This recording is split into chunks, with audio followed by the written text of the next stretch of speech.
So namaskar, welcome to Saraswati Guru Presents Learn English with Hitesh Shukla. Today we are going to discuss the next point. Last time we discussed about continuous tenses. What comes in continuous tenses?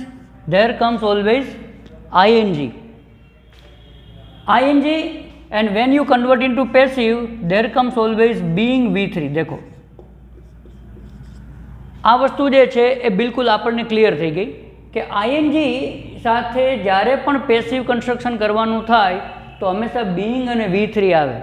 હવે same વસ્તુ જે છે એ આપણે next ટેન્સની અંદરમાં શીખવાની છે અને એ tense છે પરફેક્ટ ટેન્સીસ. પરફેક્ટ ટેન્સીસ એટલે પૂર્ણકાળ. પૂર્ણકાળની અંદરમાં સૌથી વધારે જે મહત્ત્વની વસ્તુ છે, પૂર્ણકાળમાં સૌથી વધારે જે મહત્ત્વની વસ્તુ છે એ ઓલરેડી આપી દીધેલી છે. આપણને ખ્યાલ જ છે કે પૂર્ણ વર્તમાનકાળ હોય તો એની સિસ્ટમ શું છે, તો કે વર્તમાનકાળ હોય તો હેવ હેઝ હોય, ભૂતકાળ હોય તો હેડ હોય અને ભવિષ્યકાળ હોય તો શું હોય, તો કે વિલ હેવ હોય. પણ આ બધાની સાથે હંમેશા શું આવે, તો કે V3 આવે. એક્ટિવ વોઇસની આ સ્ટ્રક્ચર આપણને બિલકુલ ક્લિયર છે કે એક્ટિવ વોઇસની અંદરમાં હંમેશા have has, had, will have અને એની સાથે V3 આવે. પેસિવ કન્સ્ટ્રક્શન જ્યારે પણ તમે આનું કરો તો વર્તમાનકાળમાં હેવ હેઝ કર્મ પ્રમાણે, ભૂતકાળની અંદરમાં હેડ અને ભવિષ્યકાળની અંદરમાં વિલ હેવ. એ તો એમને જે સિસ્ટમ પ્રમાણે કર્મ પ્રમાણે જે થતું હોય આમાં તો કંઈ ચિંતા જ નથી, હેડનું હેડ જ રહીએ, આમાં વિલ હેવનું વિલ હેવ જ રહીએ. ખાલી વચ્ચે શું આવી જાય તો કે બીન અને V3. દેખો V3નું V3 જ રહે એક્ટિવમાં, ઓલરેડી આપી દીધેલું હોય. એટલે તમારે ખાલી એક જે મુદ્દો છે જે જોવાનો થાય છે, એક જ મુદ્દો જે છે ખાલી તમારે જોવાનો થાય છે અને એ છે કે બીન આવે છે કે વચ્ચે આવશે પેસિવમાં. એક્ઝામ્પલ જુઓ, we have understood. We have understood continuous tenses. બરાબર. હવે તમારે આનું પેસિવ કન્સ્ટ્રક્શન કરવું છે તો સૌથી પહેલાં હેવ V3 ઓલરેડી આપેલું છે, V3 આપેલું જ હોય. કર્મ અને કર્તા ચેન્જ કરી નાખશું તો કન્ટિન્યુઅસ ટેન્સીસ છે એ ક્યાં આવી જશે, અહીંયા. તો કન્ટિન્યુઅસ ટેન્સીસ હેવ જે છે એ હેવ જ રહેશે. શું કામ હેવ રહે? કારણ કે આ બહુવચન છે એટલે વચ્ચે શું લાગી જાય, તો કે બીન એડ થઈ જાય. અન્ડરસ્ટુડ ઓલરેડી V3 છે તો તમારી અન્ડરસ્ટુડનું અન્ડરસ્ટુડ જ રાખવાનું રહ્યું. અન્ડરસ્ટુડ બાય વીનું શું થઈ જશે, અસ, જે આપણે ઓલરેડી પહેલાં પ્રેક્ટિસ કરી લીધી, આપણને ખબર જ છે, વીનું બાય અસ થઈ જાય. બીજું એક્ઝામ્પલ જુઓ, she has made a nice programme. હવે આ વાક્યનું પેસિવ કરવાનું છે. ઓકે, વર્બ પછી શું છે, કર્મ. કર્મ ક્યાં આવી જશે, આગળ. તો અ નાઇસ પ્રોગ્રામ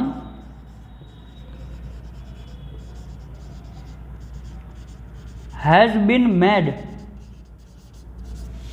V3નું V3 વચ્ચે ખાલી શું એડ કરવાનું થયું, બીન. કર્મ જે છે એની સાથે હંમેશા શું આવશે, તો કે અહીંયા કર્મ એક વચન હોય તો હેઝ, અહીં બહુવચન હોય તો have. By her. So simple. હજી એક એક્ઝામ્પલ આપણે જોઈએ પણ એ પહેલાં આપણે અહીંયા જ એક્ઝામ્પલ જોઈએ. દેખો, have has, been, had, been, will have, been. So there comes always everywhere been. Okay, what comes there, been. ફરી એક એક્ઝામ્પલ જુઓ,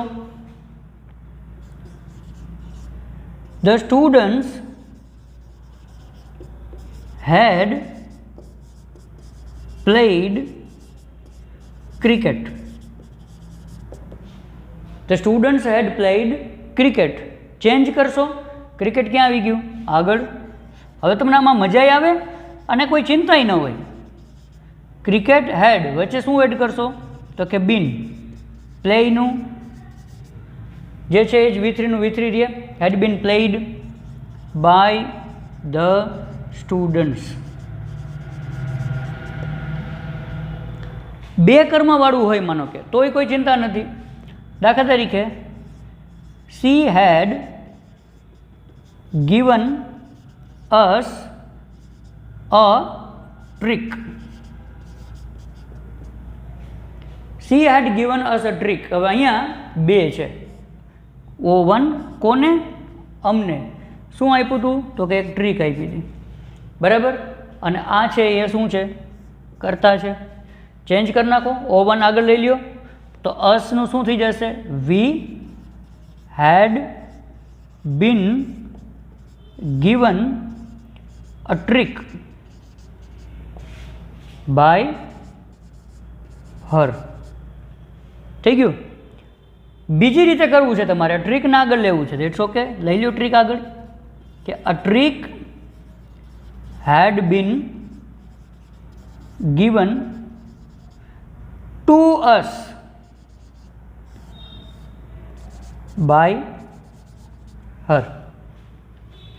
તો બેમાંથી કોઈ પણ એક કર્મને તમે આગળ લઈ લ્યો. સિમ્પલ. હેડ, વિલ હેવ કે હેવ હેઝ બધાની સાથે હંમેશા કેનો યુઝ કરવાનો થશે? પેસિવની અંદરમાં બીનનો. અને ઓલરેડી આપણે અગાઉ વાત થઈ ગઈ, વારે વારે આપણે રિવિઝન કરી જ રાખીએ છીએ બાબતનું. શું? તો કે પેસિવની અંદરમાં હંમેશા પૂર્ણકાળની અંદરમાં શું આવશે? તો કે બીન આવશે. સાદા કાળની અંદરમાં શું આવશે? નેક્સ્ટ ટાઈમ જોશું. ચાલુ કાળની અંદરમાં હંમેશા શું આવે? તો કે બીઇંગ આવે. પૂર્ણકાળનું એક વધારે એક્ઝામ્પલ ભવિષ્યકાળનું જોઈએ, કે she will have passed the exam. હવે આ સિવાય માનો કે અહીંયા કંઈ પણ આગળ આવતું હોય તો એ આપણે કંઈ નિસ્બત નથી. અહીંયા ટાઈમ આપ્યો હોય, સ્થળ આપ્યું હોય, ગમે એ આપ્યું હોય, આપણે આપણા કર્તા, ક્રિયાપદ અને કર્મ આ ત્રણ સાથે જ નિસ્બત છે. બાકી જે જ્યાં આપ્યું હોય અહીંયા એમને ભરીએ, આપણે એની સાથે કોઈ વાંધો નથી. તો she will have pass the exam. Exam છે ક્યાં આવી ગયું? તો કે આગળ. તો કે ધ એક્ઝામ વિલ હેવ. ઠીકાણું. હવે વચ્ચે શું એડ કરવાનું થશે? તો કે બીન. પાસ તો છે જ, ઓલરેડી V3 આપી દીધેલું છે, પાસ્ડ બાય હર. કોઈ ચિંતા નહીં. ફરીથી જુઓ, બીજું એક્ઝામ્પલ જોઈએ, કે they will not have made any mistake.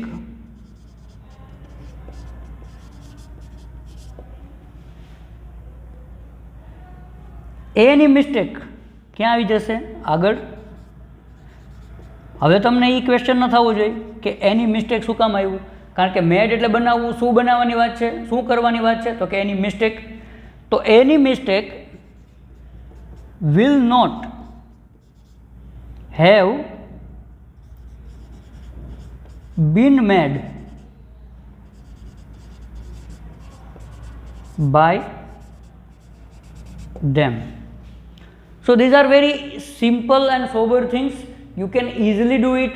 They will not have made any mistake. Any mistake will not have been made by them. Right? Clear? આજે એક એક્ઝામ્પલ દઉં. We have bought a new house. તો આગળ કોણ વયું ગયું? A new house. A new house has been. देखो અહીંયા શું આવી ગયું? હેઝ. શું કામ હેઝ આવ્યું? ન્યૂ હાઉસ એક વચન છે એટલા માટે. Has been bought by us. તો ચાલુ કાળની અંદરમાં આઈએનજી હોય એટલે પેસિવ કરતી વખતે બીઇંગ અને V3 આવે. પૂર્ણકાળની અંદરમાં હેવ હેઝ, હેડ કે વિલ હેવ હોય એની સાથે જ્યારે પણ તમે પેસિવ કરશો તો શું આવશે? હંમેશા બીન અને V3 આવશે. Okay. So this was all about પૂર્ણકાળ. કેટલા સહેલા છે ને? સાદા કાળ તો તમને આનાથી પણ સહેલા લાગશે, કારણ કે એકચ્યુઅલી પેસિવ કન્સ્ટ્રક્શન અઘરું છે જ નહીં. પણ અઘરું લાગવા પાછળનું કારણ અગાઉના જે ટોપિક છે, ખાસ કરીને એક્ટિવ જે છે એ આપણે ક્લિયર કટ કર્યા ન હોય, ટેન્સ આપણને ક્લિયર કર મોઢે ન હોય તો પછી બધું કન્ફ્યુઝનવાળું થાય. બાકી કંઈ કન્ફ્યુઝન છે જ નહીં. સો સિમ્પલ. આઈએનજી હોય તો બીઇંગ લગાડવાનું. V3 તો પેસિવ વોઇસની અંદરમાં આવે જ આવે બધે. તો આઈએનજી હોય તો બીઇંગ પેસિવમાં V3 સાથે, પૂર્ણકાળ છે, હેવ હેઝ હેડ કે વિલ હેવ પૂર્ણકાળ છે, તો એમાં પેસિવમાં શું યુઝ કરશો? બીન. થોડા વધારે પ્રેક્ટિસ કરીએ. ચાલુ કાળ અને પૂર્ણકાળ બેયને ભેગા પ્રેક્ટિસ કરીએ. હવે જુઓ,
આપણી પાસે 4 વાક્ય છે. હવે મિક્સમાં આપ્યા હોય, ભલે ને આપણે તો ક્લિયર જ છે, ખબર જ છે અહીં શું છે, તો કે આઈએનજી છે. આઈએનજી હોય તો હંમેશા શું કરવાનું? તો કે બીઇંગનો યુઝ કરવાનો. બાકી V3 તો ખબર જ છે, બધાની અંદરમાં શું આવશે? V3 પેસિવ છે. તો પહેલાં એન એપલ એ ક્યાં આવી જશે? આગળ. દેખતા જાઓ કેટલું સહેલું છે. એન એપલ આગળ આવી ગયું. હવે એપલ છે એ એકવચન છે એટલે એની સાથે શું આવશે? તો કે વોઝનું વોઝ. આઈએનજી હોય ત્યારે હંમેશા કેનો યુઝ કરવાનો થાય? તો કે બીઇંગ. ઈટ જે છે એનું V3 શું થશે? ઇટન. હીનું શું થઈ ગયું? તો કે બાય હિમ. હવે અહીંયા શું આપ્યું છે? Have eaten. દેખો, ઇટન એટલે V3 ઓલરેડી પૂર્ણકાળ છે, ખબર પડી ગઈ. ફ્રૂટ્સ જે છે એ હંમેશા ક્યાં આવી જશે? સીધો આગળ આવી જશે. ફ્રૂટ્સ આગળ આવી ગયું. હેવ અહીંયા પણ શું આવશે? હેવ જ આવશે. શું કામ? ફ્રૂટ્સ છે એ કેવું છે? એકવચન, બહુવચન છે. તો બહુવચન સાથે હંમેશા શું આવે? હેવ. તો ફ્રૂટ્સ હેવ. પેસિવ હોય તો હંમેશા કેનો યુઝ કરવાનો? બીન. V3 તો ઓલરેડી આપ્યું જ હોય અંદરમાં. Eaten by us. They were enjoying the movie. ING છે, ક્લિયર થઈ ગયું. વચ્ચે શું આવશે? તો કે બીઇંગ. ધ મૂવી છે ક્યાં આવી ગયું? આગળ. તો ધ મૂવી એક વચન છે એટલે શું આવશે? વોઝ. અહીં મૂવીઝ હોત તો બહુ વચન આવત, વર. ધ મૂવી વોઝ વચ્ચે કેનો યુઝ કરશું? બીઇંગનો. એન્જોય એનું V3 શું થશે? Enjoyed by them. ધેનું થઈ ગયું બાય ધેમ. હવે we had added 3 things in the dish. એની અંદરમાં ઇન ધ ડિશ જે છે એ વધારાનું છે એટલે આપણે એમાં કંઈ કરવાનું થતું નથી. ખાલી થિંગ્સને ક્યાં લઈ લેશું? 3 થિંગ્સને લઈ લેશું આગળ. તો 3 things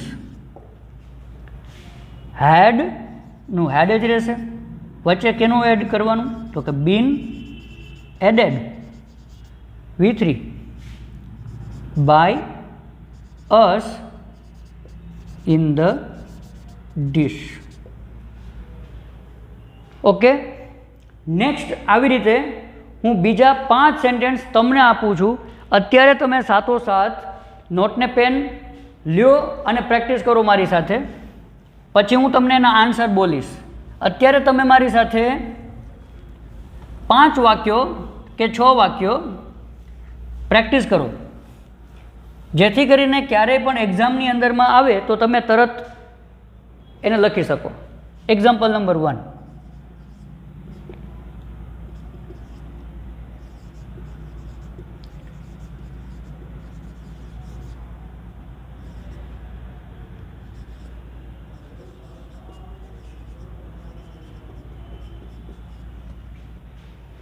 He is drinking a buttermilk cup.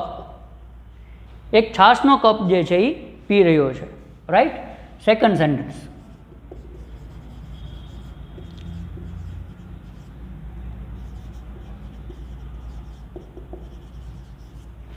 They were drawing a picture on the wall. ત્રીજું,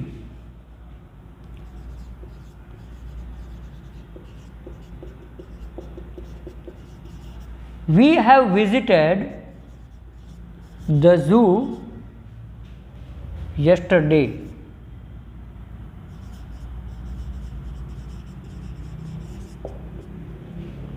Next one, they had not attended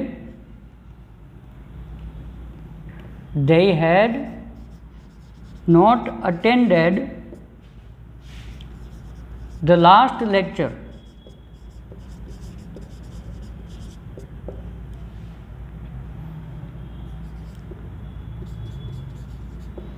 Mr. Khanna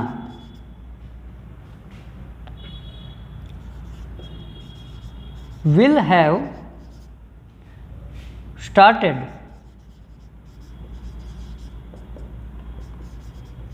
the function.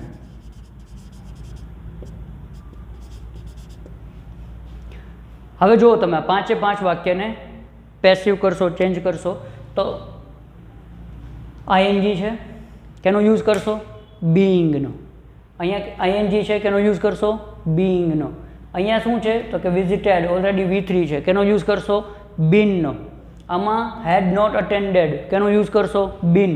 અને અહીંયા પણ વિલ હેવ સ્ટાર્ટેડ કેનો યુઝ કરશો? બીન. So simple. પહેલી વાત આ રીતે હંમેશા પહેલાં ચેક કરી લેવાય. બીજી વસ્તુ કે ભાઈ ડ્રિંક છે તો એનું V3 શું થશે? Drunk, DRUNK. ડ્રો તો એનું V3 શું થશે? Drone, DRAWN. વિઝિટેડનું તો V3, અટેન્ડેડનું V3 અને સ્ટાર્ટેડનું V3. ઓલરેડી પૂર્ણકાળમાં તો V3 આપેલા જ હોય એટલે આપણે એની કોઈ ચિંતા કરવાની હોતી નથી. હવે આટલી વસ્તુ થઈ ગયા પછી એમાં કર્તા ને કર્મ ગોતી લેવાય કે ભાઈ આમાં કર્તા કોણ છે તો કે હી, આમાં ધે, આમાં વી, આમાં ધે અને આમાં મિસ્ટર ખન્ના. જ્યારે કર્મ કોણ છે તો કે ભાઈ આમાં અ બટર મિલ્ક કપ, એક છાશનો પ્યાલો. અહીંયા તો કે ડ્રોઈંગ શું તો કે પિક્ચર. વિઝિટેડ શું વિઝિટેડ તો કે ઝૂ, ઝૂ કર્મ થશે. અટેન્ડેડ શું અટેન્ડ કરવાની વાત છે તો કે લાસ્ટ લેક્ચર, એ કર્મ થશે. અને વિલ હેવ સ્ટાર્ટેડ શું સ્ટાર્ટ કર્યું ભાઈ તો કે ફંક્શન. તો function, last lecture, zoo, picture અને બટર મિલ્ક કપ આ આપણા કર્મ થશે. ઓન ધ વોલ, યસ્ટરડે એ બધું વધારાના વર્ડ્સ છે, એમાં આપણે કંઈ કરવાનું થતું નથી. આટલું ક્લિયર થઈ ગયા પછી હવે તમે એને ચેન્જ કરી શકો. દેખો, a butter milk cup is being drunk by him. થયું? A butter milk cup is being drunk by him. આમાં શું થશે? અ પિક્ચર એ આગળ આવી જશે. ઓન ધ વોલ જ્યાં છે ત્યાંનું ત્યાં જ રહેશે. અ પિક્ચર, હવે પિક્ચર એક વચન છે એટલે અહીં શું આવશે? Was. A picture was being drawn by them. ફરીથી, a picture was being drawn by them. Next one, we have visited the zoo yesterday. આગળ કોણ જશે? The zoo. તો ધ ઝૂ છે એ એક વચન છે, એની સાથે શું આવશે? હેઝ. તો the zoo has been visited by us yesterday. The zoo has been visited by us yesterday. Next one, they had not attended the last lecture. આગળ કોણને લેશો? the last lecture had not been attended. the last lecture had not been attended by them. એ જ રીતે mister Khanna will have started the function. આગળ કોને લેશો? the function. the function will have been started by Mr. Khanna. ફરી એક વખત, the function will have been started by Mr. Khanna. So what is the key point? આવી રીતે તમે આરામથી સેન્ટેન્સને પહેલાં વિઝ્યુલાઇઝ કરીને ચેન્જ કરી નાખો અને પછી એક્ઝામની અંદરમાં લખો. કોઈ ભૂલ પડવાના ચાન્સીસ રહેતા નથી. ઉતાવળ કરવાની કોઈ જરૂર હોતી નથી, આરામથી સોલ્વ થઈ જાય છે. બહુ વધારે કંઈ એમાં છે પણ નહીં. આઈએનજી હોય તો હંમેશા કેનો યુઝ કરવાનો? બીઇંગનો. પૂર્ણકાળ હોય, હેવ, હેઝ, હેડ કે વિલ હેવ હોય તો હંમેશા કેનો યુઝ કરવાનો? બીનનો. And this was all about continuous tense and perfect tenses. Next time we will discuss about simple tense. But till then આવી જ રીતે પોતાની જાતે જ એક વાક્ય લખવાનું, પેસિવ કરવાનું. પોતાની જાતે જ એક વાક્ય લખવાનું, પેસિવ કરવાનું. એક વસ્તુ ધ્યાનમાં રાખવાની કે ક્રિયાપદને કર્મ હોવું જોઈએ, કારણ કે બે પ્રકારના ક્રિયાપદ હોય. એક જે છે સકર્મક ક્રિયાપદ હોય, આ જરા સમજી લ્યો, સાવ સાદી સીધી સરળ વાત છે. અને એક હોય છે અકર્મક ક્રિયાપદ. સકર્મક ક્રિયાપદને ઇંગ્લિશમાં ટ્રાન્ઝિટિવ વર્બ કહેવાય, અકર્મક ક્રિયાપદને ઇંગ્લિશમાં ઇનટ્રાન્ઝિટિવ વર્બ કહેવાય. પણ તમારે એ યાદ રાખવા ફરજિયાત નથી, તમારે એટલું ધ્યાનમાં રાખવાનું.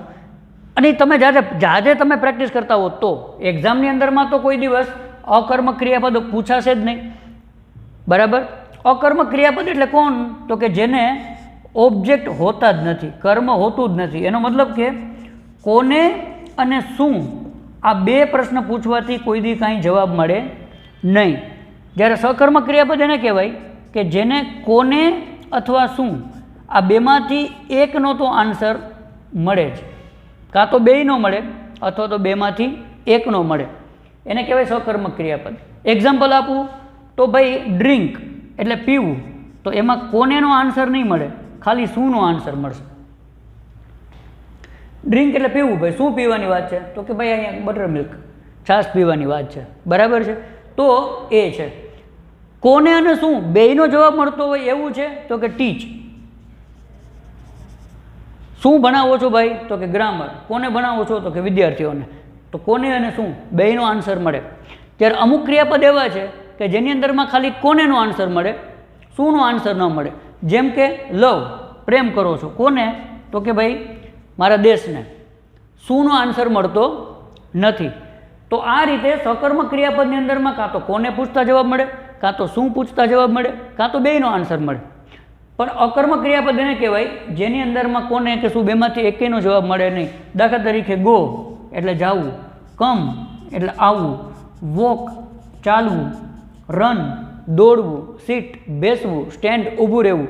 આ બધાને તમે કોને પૂછો તો એ કાંઈ જવાબ ન મળે, અને શું પૂછો તો એ કાંઈ જવાબ મળે નહીં. તો એ કહેવાય અકર્મક ક્રિયાપદ. ખબર પડી ગઈ?